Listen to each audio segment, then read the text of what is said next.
ખીરું કમ્પ્લીટ કરશું. ગેસ ચાલુ કરી નાખશું મિત્રો.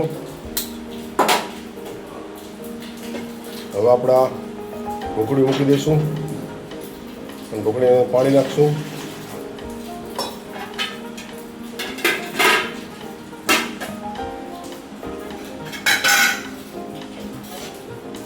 એમાં 1 ચમચી તેલ નાખશું.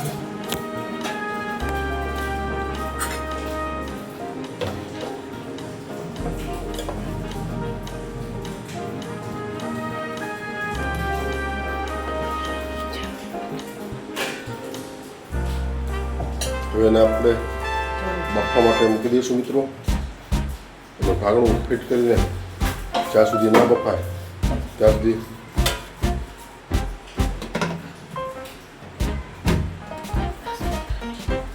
તો મિત્રો આપણે કમ્પ્લીટ થઈ ગયું છે. હવે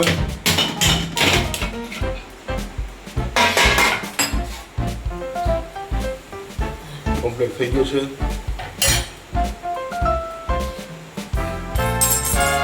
આપણે એને નીચે ઉતારી દઈશું.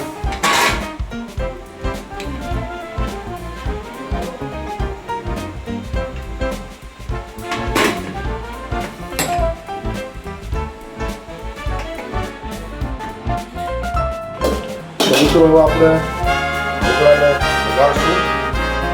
તમારી સાથે તમે વિડીયો બનાવી મિત્રો. હવે આપણે ઢોકળાને વઘારશું. તો ચાલો, તપેલી મૂકી દીધી છે અને તેમાં 1 ટેબલ સ્પૂન કે 2 ટેબલ સ્પૂન ચમચીના તેલ નાખવાનું છે મિત્રો. એમાં રાઈ નાખવાની છે પહેલાં, જ્યાં સુધી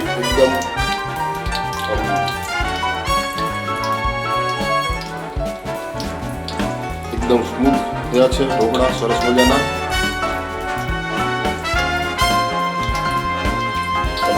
જોઈ શકો છો મિત્રો. અને સરસ મજાના ઢોકળા થયા છે. તમે પણ ઘરે ટ્રાય કરજો. જ્યારે પણ તમારે ઘરે બનાવવા હોય તો ટ્રાય તમે કરજો જરૂરથી. સરસ થાય છે ઢોકળા, સાદા અને સિમ્પલ. હવે આ તેલ એકદમ થઈ ગયું છે કમ્પ્લીટ. એમાં આપણે ઢોકળા એડ કરશું.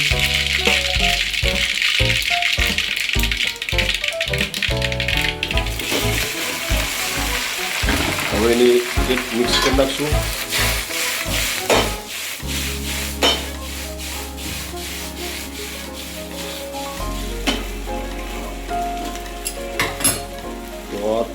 હવે એમાં આપણે કોથમરી એડ કરશું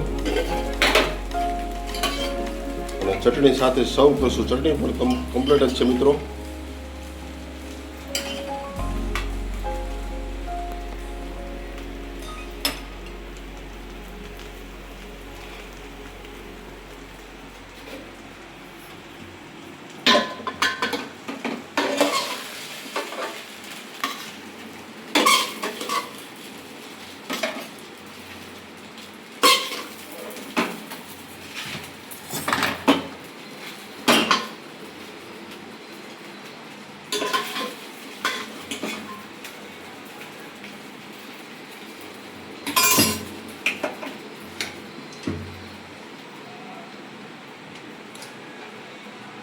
એમાં કોથમરી અને લીમડો હવે ઉપર નાખશું, જેથી કરીને સ્વાદ વધારે ટેસ્ટ થઈ જાય.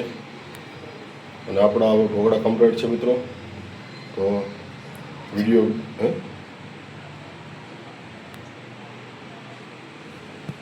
તો મિત્રો વિડીયો ગમે તો લાઈક કરજો, શેર કરજો અને સબસ્ક્રાઈબ કરજો. અને સરસ મજાના ઢોકળા થયા છે. તમે પણ ટ્રાય કરજો ઘરે. તો મળશો આગલા બ્લોગમાં. ત્યાં સુધી જય ભગવાન, જય માતાજી.